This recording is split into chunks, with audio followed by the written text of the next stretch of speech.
Ora viva, seja bem-vindo a mais um episódio do Final Cut, podcast da Sports Tellers. Se ainda não subscreveu, pode fazê-lo. Estamos no YouTube, no Spotify, também na Apple Podcast. Ora, hoje vamos para o outro lado do mundo. Vamos à conversa com um treinador que não conhece fronteiras, já treinou em Portugal, de resto na Escócia, também na Ásia, na América Central e atualmente está na América do Sul. Falamos de Pedro Caixinha, um treinador que dispensa apresentações. Esta entrevista é uma entrevista à distância, portanto pode ter aqui também algum delay, mas vamos tentar suprimir esse pequeno gap. Mister, antes de mais, como é que está?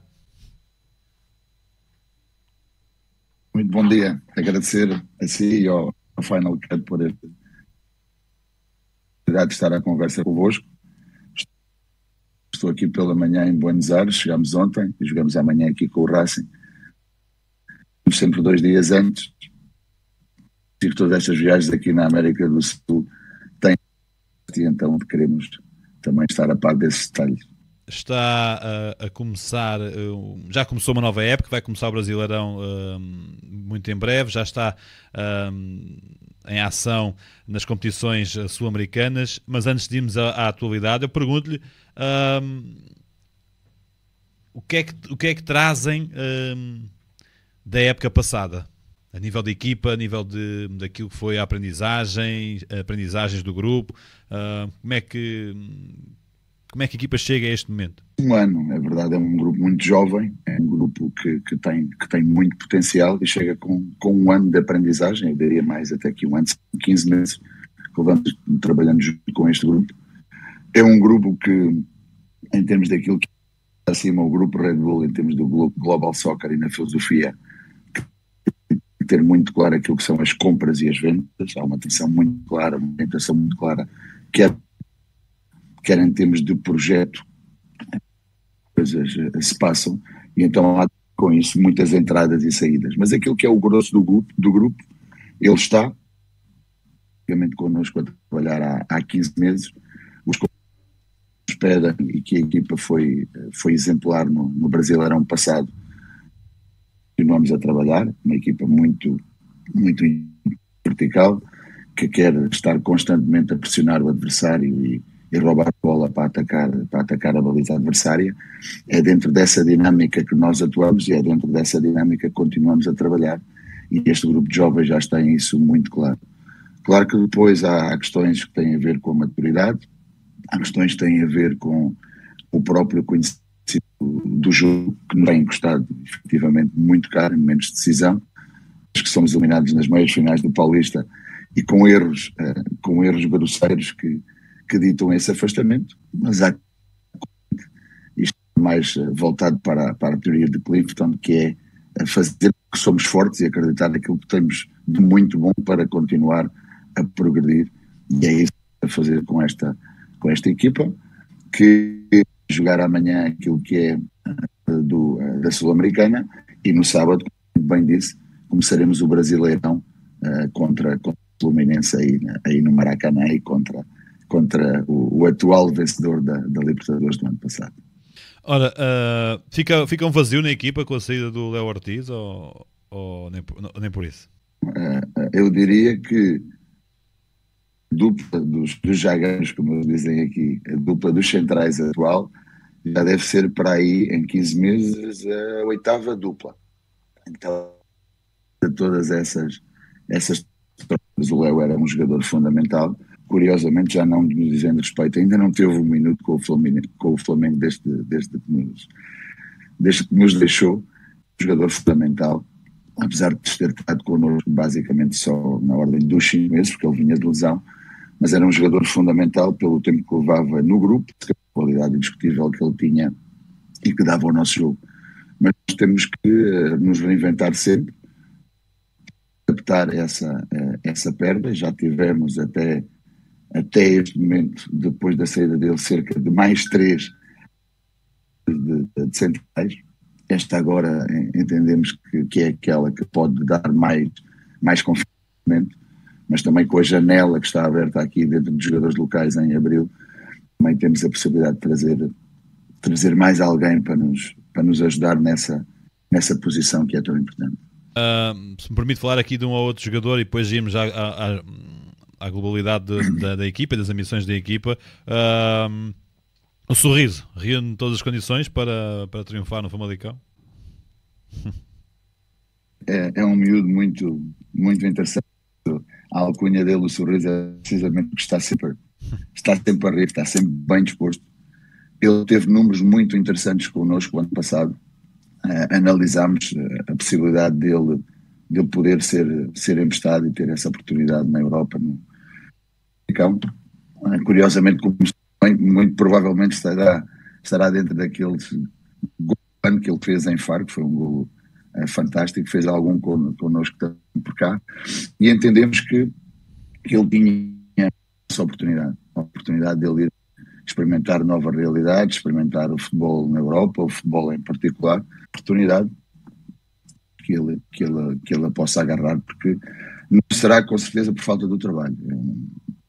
Foi um profissional que trabalha muito sério e muito intenso todos os dias e por isso já me parece. E para resumir aqui esta parte, e até porque chegou a ser associado ao Futebol Clube do Porto, falamos do Juninho Capixaba, né? É o melhor jogador na sua posição no Brasil. O Juninho já tem um capital de experiência, já não é um jogador jovem, ou seja, nós temos dentro daquilo que é o grupo de potenciais jovens jogadores, nós temos um core de jogadores onde se inclui o Lucas Evangelista, que também já jogou em Portugal, o próprio Lincoln, que agora chegou, que também é conhecido do público português.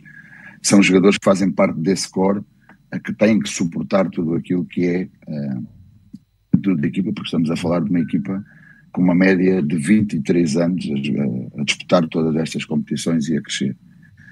Então o Juninho chegou, e nós não o conhecíamos, era um jogador que jogava no Fortaleza, antes de ter chegado. O Fortaleza nessa altura jogava com uma estrutura, e o Juninho fazia todo o corredor. Começámos a trabalhar com o Juninho e verificámos que ele tinha outras capacidades de jogo, e uma das coisas que temos hoje em dia com o Juninho é a capacidade dele nos fazer a nossa saída a 3, a nossa organização a 3 mais 1, 3 mais 2, ou mesmo sendo ele aquele que faz isso pela esquerda, mas também sendo ele aquilo que faz daquilo na posição do 1 ou do 2, porque tem muita capacidade por jogar por dentro. Ele começou a jogar essencialmente como interior, tem boa jogada na área, tem boa assistência, tem até muito boa meia distância, e é um jogador que é muito corajoso para levar a equipa para a frente. É aí que nós o temos aproveitado, e vê-se claramente que é um jogador que tem essa coragem, esse conhecimento do jogo e essa capacidade de nos dar isso ao nosso jogo individualmente, em termos daquilo que nós queremos no momento de construção da criação. Vamos aqui ao geral e ao grupo. De alguma forma, já falou aí um pouco, faltou também experiência, é normal no momento das decisões. Chegaram a sonhar que seria possível chegar lá ao Brasileirão, ganhar, ou os pés sempre estiveram bem assentes no chão? Por outro lado, pergunto-lhe se quando a equipa não conseguiu dar então essa continuidade, o balão vazou um bocadinho, ou terá a ver também com o calendário, com o excesso de jogos do calendário, falta de experiência, como já disse? Como é que vê, como é que avalia? Do ano passado, e continuamos a definir este ano, aquilo que é muito bem o posicionamento do clube no panorama global brasileiro. Estamos a falar daquilo que é um clube que pertence a um grupo fantástico, que eu estou totalmente ligado em termos daquilo que é a sua filosofia e aquilo que quer trazer para o futebol, e nisso foi muito fácil chegarmos e começarmos a trabalhar com essa direção, mas nós não podemos esquecer em termos financeiros, orçamentais, e em termos de história, e em termos de que estamos inseridos no Brasileirão Série A, qual é o nosso posicionamento. O posicionamento anda muito certamente entre a 12ª força, 14ª força. Nós temos que ter muito presente essa realidade. Tivemos também eliminados na Sul-Americana em etapas mais iniciais, competiram unicamente também nessas fases finais, onde a equipa teve melhor rendimento, único exclusivamente a jogar o Brasileirão. Nós definimos de uma maneira muito clara aquilo que eram os nossos objetivos e as nossas metas no Brasileirão e tal como todas as outras competições. E no Brasileirão o que nós vimos foi a ação dos últimos 10 anos, estavam as nossas forças, e junto com o grupo criar um compromisso para onde é que nós tínhamos que apontar. E quando apontámos, definimos a equipa de 1,43, 1,53 em termos de média de pontos por jogo. E sabíamos que isso mais ou menos nos colocaria nos primeiros 8. Tentei levar ao máximo, por conhecer um pouco a grupo, de poucos no grupo terem passado por uma situação de ganhar, por uma situação de mesmo de serem só 5 jornadas do final. Nós tínhamos jogos como no Maracanã e depois logo a seguir o Internacional no Beira-Rio, fazia parte desse grupo de jogos. A equipa não tinha tanta experiência nesse sentido. Eu tentei levar até ao máximo de continuar no nosso jogo a jogo.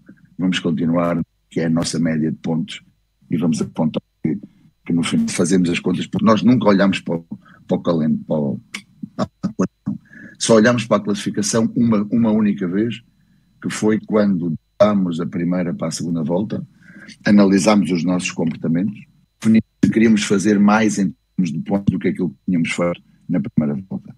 Ou seja, uma para nós, contra nós mesmos.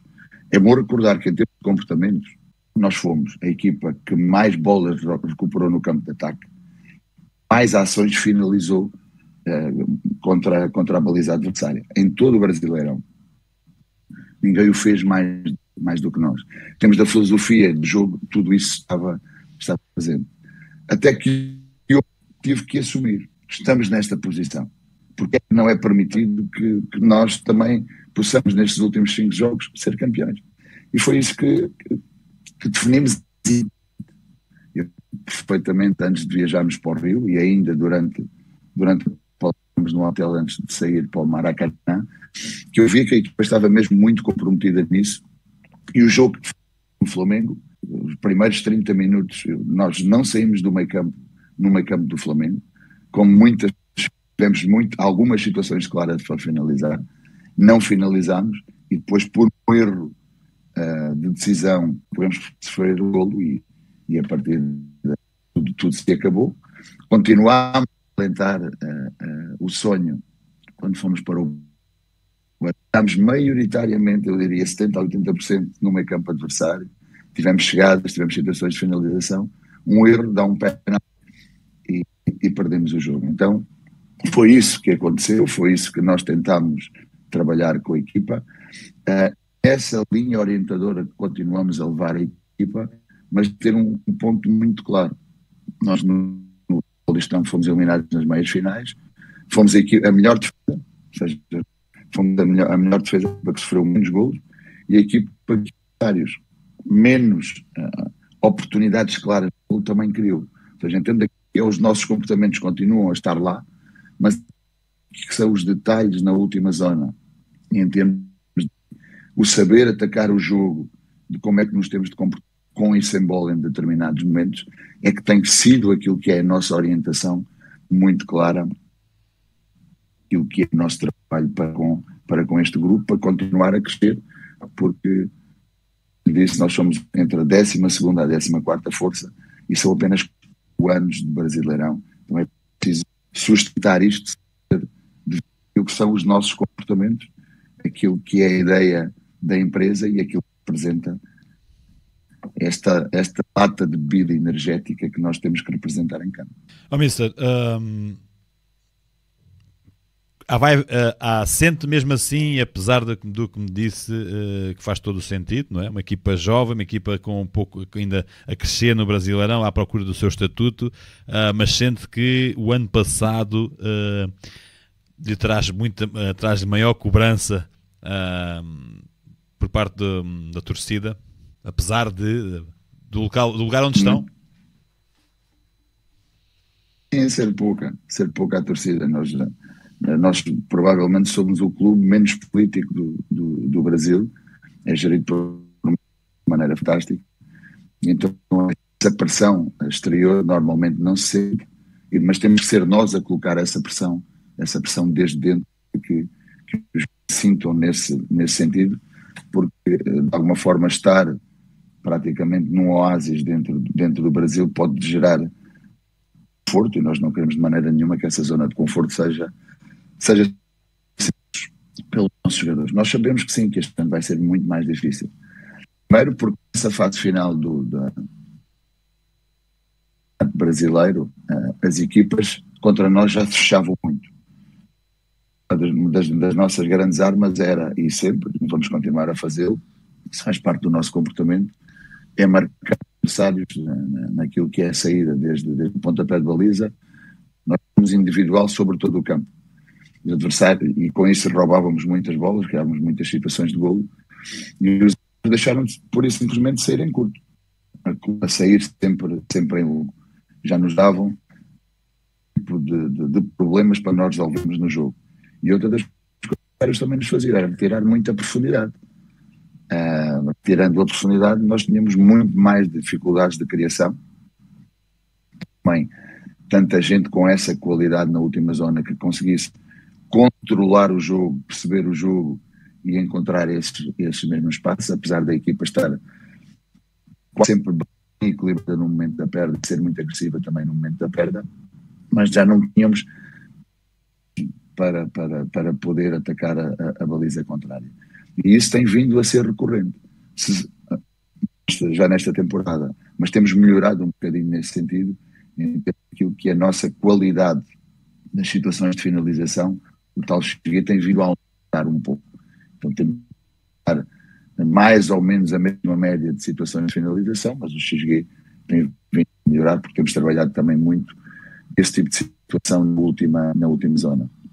A situação é que se nós somos entre a 12ª e a 14ª força, realmente naquilo que foi o investimento das equipas para este ano no Brasileirão, esse número baixa ela, porque deste ano comparando com os outros, praticamente na cauda da tabela. Então também tem a ver com isso. As outras equipas reforçaram-se mais e melhor, jogadores de mais qualidade e de mais experiência espalhados pelas equipas do Brasileirão, e sabemos que é isso que temos que enfrentar, mas a única coisa que temos muito clara também é que não vamos mudar os nossos comportamentos, não vamos mudar a nossa filosofia, senão corremos o risco de deixar de ser aquilo que somos como Red Bull, e ao passado daquilo que foi uma época fantástica, salvo erro, em 2021, quando a equipa chegou à final da Sul-Americana e jogava claramente nessa orientação, mudou a orientação no campeonato seguinte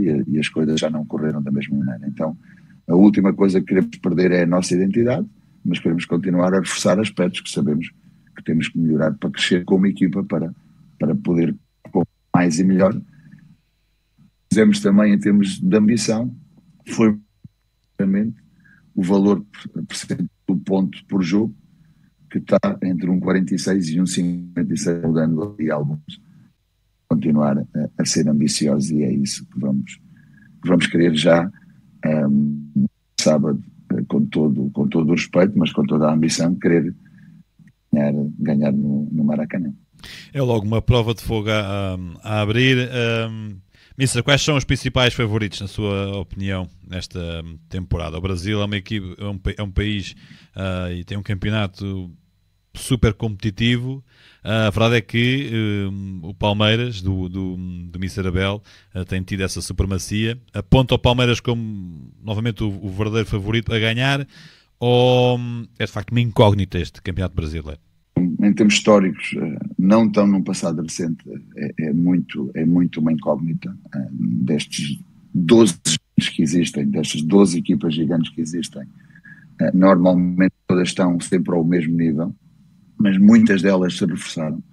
Mas eu acho que o trabalho que o Abel tem feito, não só de ganhar e ser favorito, mas repetir ao longo dos anos esta regularidade competitiva e de vitórias não é nada fácil. Não é nada fácil no Brasil, acho que ainda é mais difícil no Brasil, mas não é nada fácil em nenhum lugar do mundo. No meu entender, naquilo que é o principal candidato a ganhar de novo Brasileirão. Depois, há muitas equipas que eu ainda nem sequer vi jogar. Eu só analiso as equipas jogo a jogo, mas quando nós estamos no nosso Paulistão, e 26 dias, jogamos 17 jogos, é impossível olhar para o lado, é impossível saber o que passa no Mineirão, que acabei por ver agora à final, no passado final de semana, é impossível saber o que é que se passa no Rio, ver o que é que se passa com as 4 equipas que subiram e a conhecê-las, ou seja, é impossível acompanhar tudo isto. Então, a nossa forma de preparar os jogos está sempre em relação ao próximo jogo, ao próximo adversário, e é aí que eu vou conhecendo cada uma destas equipas do Brasileirão. Penso que o Palmeiras será o principal candidato. O Mister falou aí, de facto, da quantidade de jogos, é algo que já foi falado sobre, até pelo Abel, e no excesso de jogos que as equipas brasileiras fazem por época, com o Paulistão, no caso do Red Bull e também do Palmeiras, e depois a Libertadores e os muitos campeonatos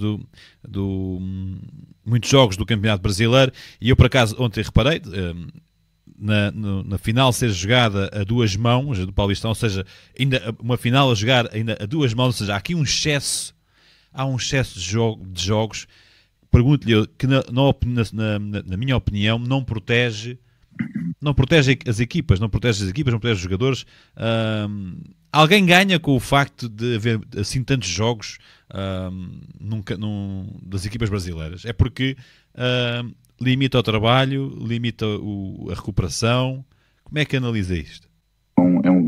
É um calendário muito denso. Nós tivemos uma reunião inclusivamente com a CBF, nós treinadores, semanas do início do Brasileirão. O que foi debatido foi exatamente esse, de ser um calendário muito congestionado, mas que eles não têm mais datas possíveis. Uma das inovações, e penso que bem, que pelo menos vem-nos dar coisas profiláticas, são as datas FIFA. O ano passado foi o primeiro ano que existiu, este ano vai continuar a perdurar nesse sentido. E havia até a discussão de, por exemplo, o campeonato parar este ano durante a Copa América, porque as principais equipas vão perder mais jogadores durante 7 jogos, e como isto é um negócio, e como sabemos que em todas as partes do mundo há sempre equipas que têm mais poder do que outras, vamos ver se essa decisão irá perdurar, como está definida neste momento, de que não vai haver pausa do campeonato, ou se irá haver pausa do campeonato. Então, vamos ter que jogar cada 2 dias, cada 1 dia, não sei como será. A minha principal questão em relação a isso tem a ver com o período de preparação. A Copa temos, e penso que também tem vindo a diminuir cada vez mais. Eu lembro-me que 2004, 2005, quando estava no Sporting, a nossa pré-temporada era à volta, depois passaram para 5 semanas. Eu penso que hoje na Europa andam na ordem das 4 semanas. Aqui é 1 semana. Estar a competir diretamente logo na questão, onde os pontos contam, e para a fase eliminar as coisas não são fáceis. O jogo se baseia em comportamentos, se baseia em ideias de jogo, se baseia em filosofias de jogo. Treinar essas ideias, esses comportamentos, essas filosofias. Eu que defendo, por exemplo, plantéis curtos, são muito exigidos os jogadores, continuamente, que têm que constantemente a jogar em diferentes competições, acrescendo bem da logística. Horas, por exemplo, de São Paulo para aqui, para Buenos Aires, de voo, mas para chegarmos desde onde saímos do novo CT até ao hotel são na ordem das 5 horas. E cada uma das viagens comporta esse tempo em termos de deslocamento. Ter de vir 2 dias antes, ir treinar hoje ao campo de São Lourenço, enquadrar o treino de manhã no campo do Boca e depois viajar diretamente para o Rio. Os calendários normalmente também nos chegam um pouco tarde para podermos enquadrar tudo isto no espaço e no tempo. Se treinamos de manhã, se à tarde, se aqui descanso, quando é que temos que viajar. Toda esta logística também é, para mim, muito importante. Não é só tanto o número de jogos, mas muito a forma como nós podemos planear cada um desses jogos numa visão um bocadinho mais macro, porque agora temos o calendário até maio, sabemos o que é que vamos fazer até ao final de maio na data da FIFA, mas depois temos muita claridade do que é o calendário. Então tem todos estes constrangimentos, não são só de jogos, mas é essencialmente o tempo que nós temos desde o início para os jogos, e como muito bem diziam nessa reunião da CBF, primeiro está a FIFA, depois vem a Conmebol e depois ainda vem os estaduais. Ou seja, o ano passado uma que eu nunca tinha passado por isso, que foi o campeonato estava previsto para acabar numa data e numa data posterior a isso. Ou seja, isso quer dizer que vem o período das férias para a frente, quer dizer que vem o período dos estaduais também para a frente, e de preparação também fica cada vez mais reduzido. Ou seja, tem a ver um bocadinho também com estas questões de planeamento e de organização. Mas temos aquilo que é o número de jogos, porque se o Abel deixa, trabalha e tem equipa e tem clube competir por todas elas, queremos competir, então deveríamos queixar mais em relação a isso, e não queixamos, porque é a realidade, o planeamento é assim, o calendário é assim, e estamos preparados.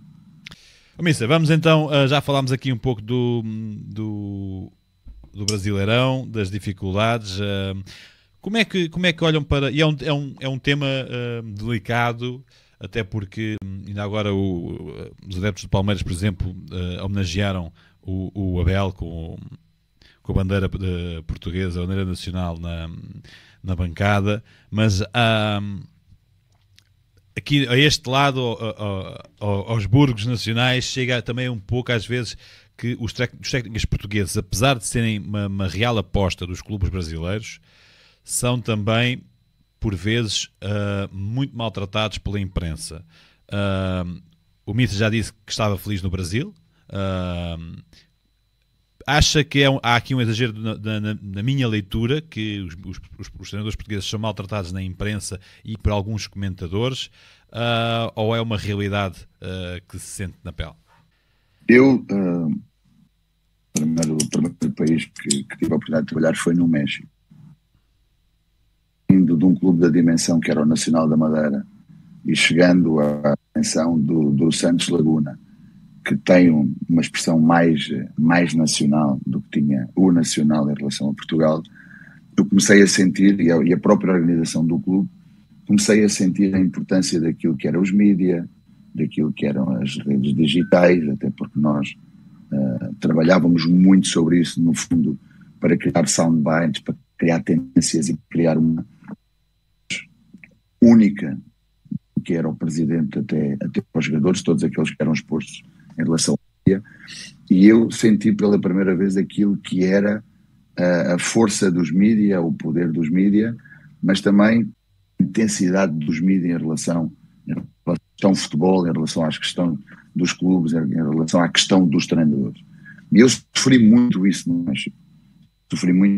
Porque cheguei ao México, eu ninguém me conhecia, era o europeu, tive que conquistar o meu espaço, como muitas das vezes tive que conquistar o meu espaço, era em confrontos diretos com jornalistas, era em confrontos diretos com treinadores, e isso foi uma coisa que me criou uma aprendizagem muito grande. Não posso controlar isso. E ao não poder controlar isso, eu deixei de ver programas de televisão, ver notícias na internet, e única e exclusivamente naquilo que eu controlava, que era preparar-me para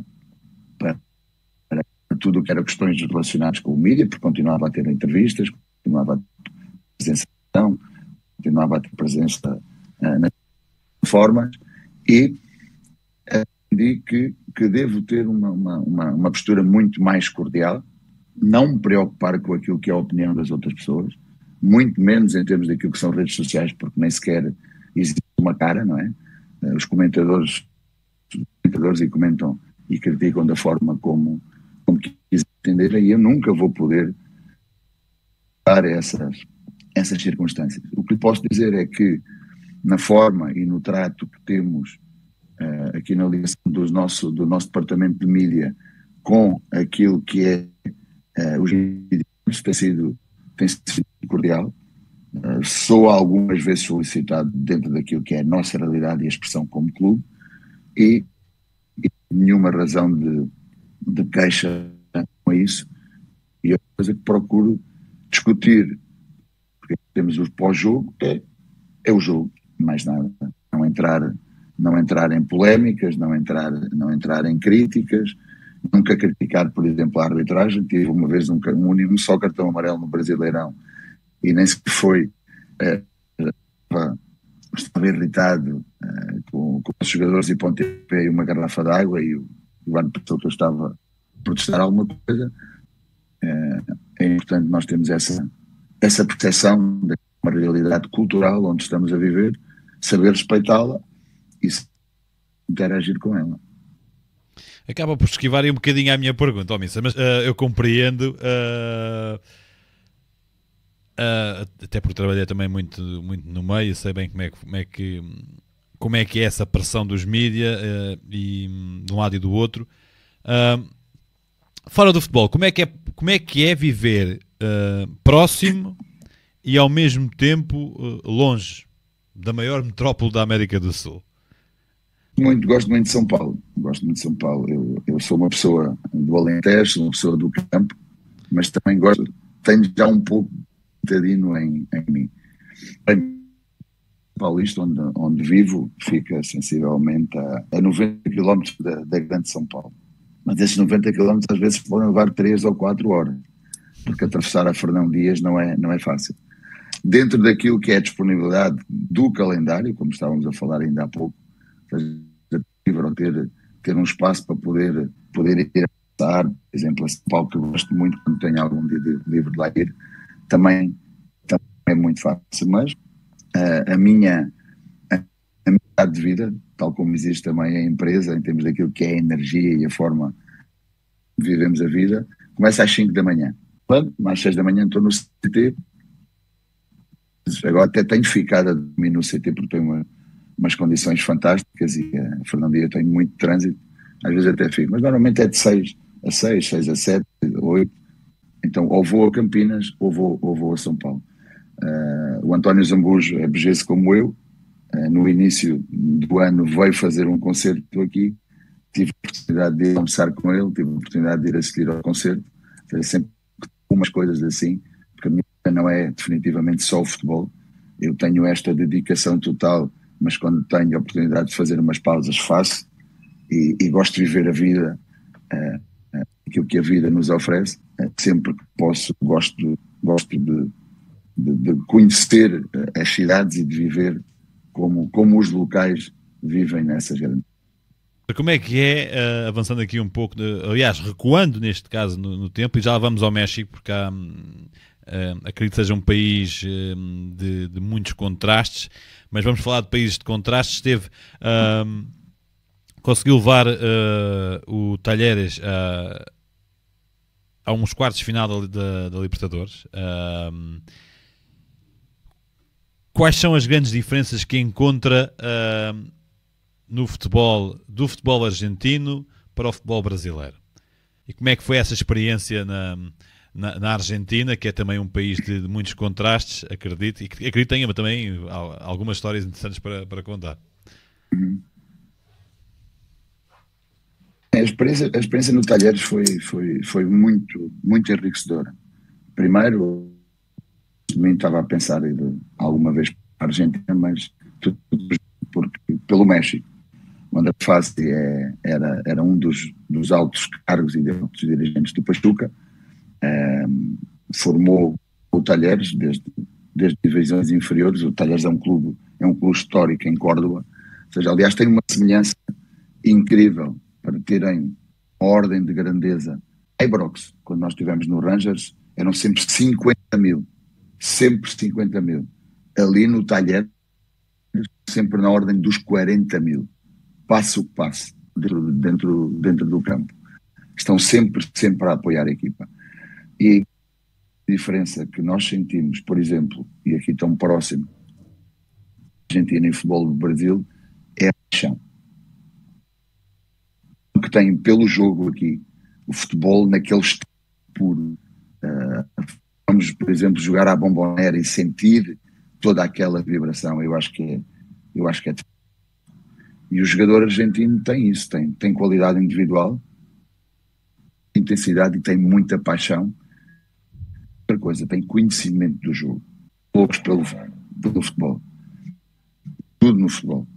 Eu tenho até uma história quando na Arábia treinava o Ever Banega, um jogador que tinha vindo do Sevilha, tinha acabado de ver tudo e vinha do Sevilha. E então nós estávamos a preparar uma semana de trabalho, um jogo normal, e disse: olha, Ever, vamos jogar contra esta equipa tem ali o outro ponto forte, os jogadores estrangeiros são este, aquele e o outro. Eu disse: não, eu sei, mister, eu já vi dois jogos da equipa, já sei como eles jogam, já sei quem são os jogadores. Aqui no Brasil não há tanta esta paixão pelo jogo. De facto, há muita qualidade individual, mas não há esta fome, esta paixão, este gosto e este prazer pelo jogo, pela competição. Indiscutivelmente ter um jogo muito difícil aqui na Argentina, num estádio mítico, o Cilindro, numa grande equipa como é o Racing, que está a atravessar um momento extraordinário, e nós temos isto fazendo o que é o conhecimento da forma como os próprios treinadores veem e concebem o jogo e analisam o jogo do próprio jogo. Quando nós viemos jogar aqui com os Estudiantes, nós tivemos que adotar, sem perder de vista os nossos comportamentos, mas um comportamento mais estratégico de jogo. São mais estratégica de jogo. Amanhã vamos tentar fazer a mesma coisa dentro daquilo que é esta equipe, que é diferente dos Estudiantes. Ou antes do intervalo, a outra equipa já tinha mudado. Parece efeito de surpresa, já tinha mudado. Espero que resulte também da mesma maneira, mas já sei que vão mudar e que se vão adaptar e que vão criar condições dentro do jogo que me vão obrigar a mim também a pensar outras coisas. Eu adoro este tipo de situações. E o futebol não é assim. Tem isto ao nível dos jogadores, porque muitos dos jogadores têm um entendimento do jogo, são competitivos e procuram utilizar tudo aquilo que o jogo permite. É fantástico. Essa aprendizagem que eu trouxe da Argentina, mas foi uma experiência fantástica num país que ama a vida e da mesma maneira. E respira-se futebol aí. Eu quase me atrevo a perguntar, mas parece que já sei a resposta, mas mesmo assim vou perguntar se apesar de não ter experienciado que é um Boca River ou um Rangers Celtic, são dois climas, imagino que... Teve a oportunidade de assistir a algum River Boca? Assisti a dois. Não quando estava cá, mas quando estava no México, porque nós vinhamos muito à Argentina contratar jogadores e assim, e assisti por 2 vezes. É diferente, porque um vivi como treinador e o outro vivi como espectador, mas são indiscutivelmente ciclos mundiais que qualquer amante do futebol deve ter a oportunidade de assistir ao vivo. Missa, vamos aqui para o México. Eu falei aqui de contrastes. Em Portugal há também aqui um olhar muito para o México com muita influência de Hollywood, não é? Quando se fala de México, aqui fala-se muito de férias ou então de narcotráfico. é uma realidade que se adequa. O que é que o mais chocou de ver no México e o que é que mais gostou de ver? Chocaram-me as desigualdades sociais, sem dúvida, porque foi o primeiro país onde, depois de ser de Portugal, e não conhecia aquela realidade de ter tanta diferença social. Não esquecer que o mexicano varia do puro índio ao puro europeu. Vive nesta diferenciação. E em termos de uma coisa que me custou, a mim, à minha mulher e à minha família, uma senhora a trabalhar lá em casa, era que, por exemplo, nós em Portugal, no nosso estado social, uma pessoa quando está grávida, ou seja, pode dirigir-se a um hospital e fazer o seu parto, que ali não existe. Então nós, sabendo isso, o que fizemos foi pagar o parto à senhora e dar-lhe uma maior qualidade naquele momento, mas são situações assim que nós entendemos como um bem que está garantido e que ali efetivamente não está, porque existem todas essas diferenças e estas. É um país com uma história e uma riqueza incrível. Eu nunca senti nenhuma insegurança. Nós, quando chegamos a Torreón, e eu não conhecia o México, nunca tinha estado no México, o Torreón naquela altura, precisamente pela guerra, estávamos a falar da quinta cidade mais perigosa do mundo naquela altura.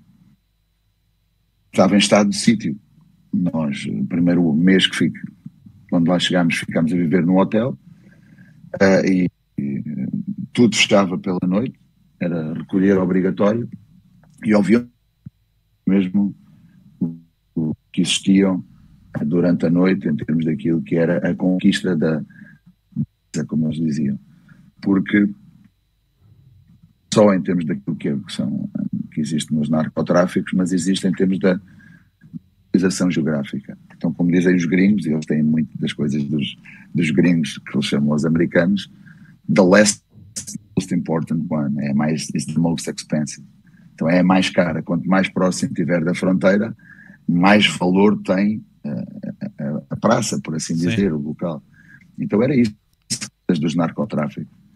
E quando nós chegámos a Torreón, independentemente disso, eu nunca senti nenhuma insegurança. Nunca fui abordado na rua, nunca fui assaltado. A minha vida sempre a mais natural possível. A minha mulher e os meus filhos estavam a viver comigo. A cidade não oferecia muito, mas vivíamos num condomínio fantástico. Os miúdos estudavam no colégio americano, e depois tinha ali o triângulo do estádio, que também tinha, e a academia, que tinha umas condições fantásticas. A minha vida passava-se especialmente naquele triângulo.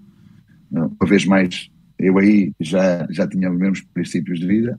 Viajava para conhecer a cultura local, viajava para conhecer a proximidade dos Estados Unidos. Eu lembro-me quando cheguei lá em Nova Iorque, passei a conhecer os Estados Unidos de les a les, para conhecer as melhores estâncias turísticas do México. Então, ou melhor, proporcionou-me ter esta qualidade de vida, da qual eu também não abdico. Outra, não sei se me estou a explicar. Para mim a vida não é só o futebol, mas é também aquilo que é o conhecimento do mundo, o cotidiano das pessoas, a cultura onde estamos inseridos, e isso para mim é de facto. E foi aí que consegui realizar-me como treinador, não só naquilo que era estar em um projeto tremendo como tinha o Grupo Orlegui nesse momento, e que sempre acreditaram em mim, sempre me deram todas as condições para de poder ter ganho títulos, e daquilo que é muito importante na vida de um treinador, de ter financeira para depois tomar decisões momentâneas ou mais importantes em relação aos passos a dar no futuro. Então foi aí que eu me senti de facto de treinador pela primeira vez. Acaba por de facto ser muito feliz no Santos Laguna, também esteve no Cruz Azul. E como é que é o futebol? O futebol dá a ideia que é um futebol muito num estado puro, muito indomável, jogadores com muita qualidade, mas que precisam ali também de muito trabalho a nível de posicionamento tático. É um futebol no estado puro? O futebol não era muito tático, é verdade. Era um futebol que era jogado nesses estados puros e era jogado por todo o campo. O que nós vimos nas equipas é que as equipas jogavam muito abertas e havia muita liberdade para um grupo de atacantes, 4, 5 atacantes. Vocês têm a liberdade total para atacar, resolvam isso lá na frente que nós aqui atrás segurar as coisas. Era um pouco assim. Então não foi fácil a abordagem, darmos muitos conceitos táticos, muito que atuar sempre junta, que a equipa tivesse de estar sempre em bloco, mas deram-nos sempre o benefício da dúvida. Deram-nos sempre o benefício da dúvida e a equipe do Santos Laguna era um projeto baseado em jovens jogadores. O Jorge Sanches, por exemplo, que está no Porto agora, começou connosco, ainda tinha 17 anos, estava no sub-17 quando nós estávamos no Santos Laguna, e tendo essa relação, ficávamos sempre aqueles jogadores que tinham mais potencial para poder crescer em determinados momentos, quando, por exemplo, parte do grupo estava mais um ou mais dois a recuperar, chamávamos esses jogadores, quer do sub-17, quer do sub-20, para dar-lhes essas bases, esses comportamentos e esse caminho e essa direção. Mas tinham muita preocupação em termos da formação do jogador. Não era tanto uma formação integral como era no Santos Laguna. O Santos Laguna tinha uma visão muito clara em termos daquilo de qual deveria ser o caminho do jogador, não só desde que chegava, inclusivamente até à saída, porque foi que eu ouvi falar, e tinha lógica de assim ser, de que os jogadores de futebol, na equipa do plantel profissional, tivesse formação de literacia financeira. Foi a primeira vez que eu ouvi falar nisso e foi a primeira vez que eu assisti isso. Então havia uma preocupação em todo o ciclo de vida do jogador. E nesse sentido foi o primeiro contato que eu tive com o futebol empresa. No México todos os clubes são dirigidos por empresas e a visão, a dinâmica e a organização que eles têm, eu passei no Sporting ainda durante algum período. Sim. Prévio a isso eu ainda lá fiz o mestrado, ainda desde os tempos do Bologna até à chegada do Paulo Bento, foi mais ou menos o tempo que eu tive no Sporting, e acompanhando as coisas de perto eu digo-lhe que nós estávamos, por aquilo que me a conhecer, a anos-luz da organização daquelas empresas como uma empresa de clube de futebol. Então, a forma como eram feitos os pagamentos, desde a forma como eram feitas as reuniões semanais, análise de jogo, análise do próximo adversário, análise do departamento médico, análise dos mídia. Nós, inclusivamente, eu fui mas multado propositadamente porque definimos aqui pós-mídia e para espicaçar um jogo, que era um jogo competitivo importante contra o América, mas também em termos de ver encher o estádio, ou seja, tinha também a vertente financeira por detrás, e então eu fui escolhido para passar a mensagem, fui multado e não tive que pagar a multa porque foi uma coisa difícil, pagou a multa, mas até este ponto as coisas eram organizadas e depois era e comitê. Por exemplo, do scouting dos jogadores, uma organização como tal. Havia muito claro qual era o quadro de necessidades, havia muito claro qual era o perfil, havia muito claro. O único clube que eu passei por um processo de entrevistas com jogadores, esta é a minha primeira opção, segunda, terceira. A partir daí viajávamos para o local para entrevistar ainda melhor o jogador. Os jogadores que eu via e gostava muito, mas cara a cara eu não tive aquela empatia, não tive aquele sentimento e digo, não é por aqui que temos que ir. Então foi um clube que era aquilo que eu idealizava do que era um clube de futebol, na sua organização. Todos os departamentos deveriam estar ligados e associados e que me permitiu isso. Inclusivamente, muitas das coisas que eram feitas no Santos Laguna nós conseguimos implementar mais tarde com marca porque o Rangers não tinha isso.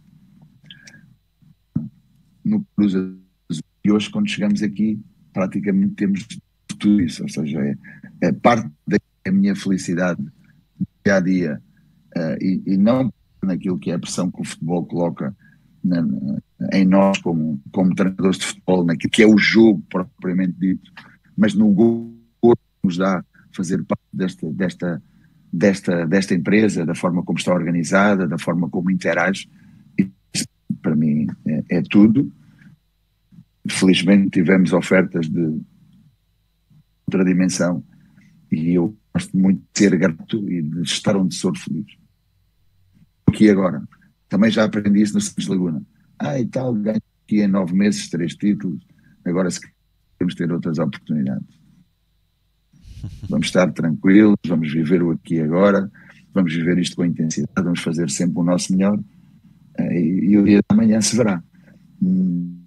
Que tenha perdido essa ambição, de maneira nenhuma. Podia ser muito mais grato com a vida e a saber que aquilo que foi o dia a dia é aquilo que nos vai dar o dia da manhã. Então, feliz aqui, quero continuar a ser feliz. É, de facto, é uma ideia encorajadora, até porque muitas vezes larga-se projetos para ir à procura de um nome grande, quando se calhar podemos nós tornarmos o projeto grande, não é? Ver projetos, estamos a falar de projetos, estamos a falar de ambições. Calculo que regressar a Portugal para treinar, só mesmo com um grande projeto nas mãos, não pensa nisso sequer. Há essa ambição? Treinar, por exemplo, um grande? Acho que qualquer treinador português que entre naquilo que é uma... Eu comecei com o Sub-14 do Clube Desportivo de Beja, Sub-17, Sub-19, depois treinei o Vasco, a equipa principal na 3ª divisão, depois fui para o Vasco da Gama da Vidigueira. Ou seja, todos nós, quando começamos, seja a que nível for, o nosso sonho é: ia gostava um dia de treinar na 1ª divisão, como nós dizíamos antigamente. Gostava, e uma vez lá chegar, qual é depois a seguir o sonho? É treinar dos grandes. E depois a seguir, olha, gostava de ter experiência no estrangeiro. O meu percurso tinha ao contrário, mas continuo a amar o futebol do nosso país, a alimentar a esperança de um dia poder regressar a Portugal, até porque são muitos anos fora de casa, porque também alimento a esperança de um dia poder treinar um grande. Mas tudo é que eu tenho a oportunidade de aparecer, nós estaremos seguramente muito mais preparados e teremos todo o prazer de desenvolver esse projeto. Mas há aqui também uma coisa interessante, uma vez estamos a falar deste tempo todo e o afastamento de Portugal. Já foi aí há cerca de 2 anos, encontrei o Pedro Barbosa uma vez no Corte Inglês, um indivíduo muito inteligente, sempre muito suplente, olhou assim para mim, já são 10 anos fora de Portugal. 10 anos vezes esquece, estás fora, as pessoas esquecem, já são 10 anos fora de Portugal. É por ali que têm surgido as minhas oportunidades, é por ali que tem surgido o meu, e é por ali que eu tenho trabalhado, mas sempre a acompanhar de longe aquilo que se vai passando em... Mister, já estamos perto do final. Disse que vai acompanhando um pouco o futebol em Portugal. A Liga Portuguesa pode estar aqui numa... não é algo inédito, mas aliás, poderá ser algo inédito, não tenho a certeza, mas de haver ali, na próxima época, terem 3 treinadores diferentes nos 3 grandes. Fala-se muito disso, pode ser apenas especulação. Como é que vê, se me permite perguntar, como é que tem visto esta temporada, neste momento já com um campeão pré-anunciado? Ou não? Eu acho que isso já vinha de algum tempo a esta parte.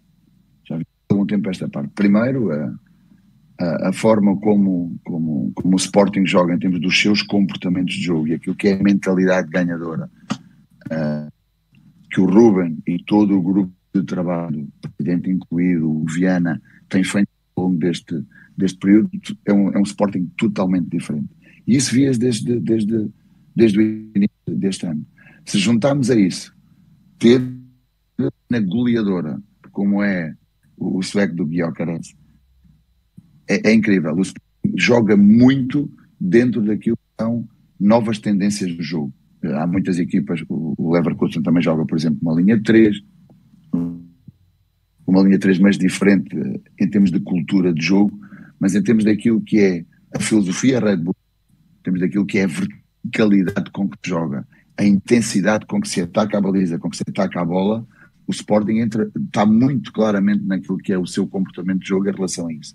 A parte dos jogos ganhava e vinha mantendo muito essa regularidade, coisa que o Porto não conseguiu manter, coisa que o Benfica, comparativamente então com aquilo que foi o ano passado, ainda menos conseguiu manter, e penso que nos arriscamos a ver uma dobradinha este ano por parte do Sporting. Duas últimas perguntas. Estamos já a ficar. Já estou aqui a abusar um pouco do tempo do Mister. Foi anunciado, estamos a ver esta entrevista numa altura em que foi hoje anunciado na imprensa inglesa que Ruben Amorim poderá, aliás, está a caminho do Liverpool. Não sei se o Mister já viu essa notícia, mas já por certo sabe essa especulação. É um desafio. Não lhe pergunto se está à altura o Ruben Amorim do Liverpool, mas pergunto se é de facto um desafio enorme para um treinador que sabe muito, já provou que sabe muito, mas ainda muito, muito jovem. Ou não há nada disso na juventude, naquilo que é os desafios? Então, eu acho que está preparado e eu acho que não é jovem. Ou seja, a maturidade e aquilo que é a experiência futebolística e o conhecimento que ele tem, e também a preparação, porque falou-se muito em termos, por exemplo, da preparação do Ruben, de não ter o curso Pro e estar no banco. Foi, então, erro, o único campeão nacional que depois terminou a UEFA Pro, e tanto quanto sei, fê-lo com a mesma humildade e naturalidade. Eu acho que às vezes há coisas tanto, e já tinha feito também, por exemplo, uma pós-graduação na Faculdade de Motricidade Humana em relação a tudo isso. Então é uma pessoa que se quer capacitar, que se quer formar, que acredita muito naquilo que faz, muito orgulhoso, é muito incisivo, mas sabe que o caminho é para ali, e então é por ali que ele e que todos têm que seguir. Vai ser um desafio diferente, porquê? Porque é uma realidade diferente, apesar de ele estar preparado, mas é sempre uma realidade diferente. Vai requerer esse conhecimento que ele vai adquirir também muito rápido, num mundial histórico, a substituidor histórico, tem a ver um pouco com as fases em que chegamos, ou seja, se o clube está num ciclo onde não é tão vitorioso e o treinador vai substituir, ou para substituir um treinador como o Klopp, onde foi tão vitorioso e que este ano continua também nessa senda de deixar o clube, mas deixar o clube também com títulos. Há muitas semelhanças em termos daquilo que é o comportamento de jogo, em termos daquilo que é a intensidade, em termos daquilo que é a verticalidade. Uma grande diferença. O Ruben sempre jogou nesta estrutura e nunca mudou desde que chegou ao... O Liverpool tem vindo adaptado a uma estrutura de 4-3-3, pelo menos neste ciclo Klopp. Então são desafios, esses são verdadeiros desafios para ele entender o que é que ele vai encontrar, como é que ele tem de apresentar, que situações ele tem de manter, porque estão muito daquilo que são a sua linha, ou que vai alterar, e com essas alterações correr o risco. Mas eu acho que ele a ser bem sucedido, é competitivo, dado as equipes jogam dentro daquilo que são os novos modelos de referência do jogo, e então, se assim é, desejar-lhe. Última pergunta, qual é a sua cadeira de sonho? Cadeira de sonho? Desde miúdo sou adepto do Sporting. Olhei no Sporting, foi quase concretizar um sonho. Hoje eu sou profissional de futebol, estou ligado em a nenhum clube, não sofro com nenhum clube, apesar de acompanhar a generalidade de futebol, mas não gostava de terminar a minha carreira sem treinar um grande em Portugal. Isso posso lhe dizer com grande nível de certeza. Ora, o futuro a Deus pertence, Mister. Acredito que essa oportunidade vai surgir pela qualidade inequívoca que o Mister tem. Obrigado por este momento. Desejo-lhe as maiores felicidades nesta época que já começou, mas que vai agora começar a andar mais rápido com o Brasileirão. Muito obrigado, Mister, por esta conversa. Ora, fica então... Esse é o Final Cut. Muito obrigado. Fica então aqui o Mr. Pedro Caixinha, do outro lado do mundo, diretamente da Argentina. Espero que tenha gostado. O Final Cut volta numa outra oportunidade. Já sabe, se gostou, é só clicar aí no like e a subscrever o Final Cut podcast da Sports Towers. Até à próxima oportunidade.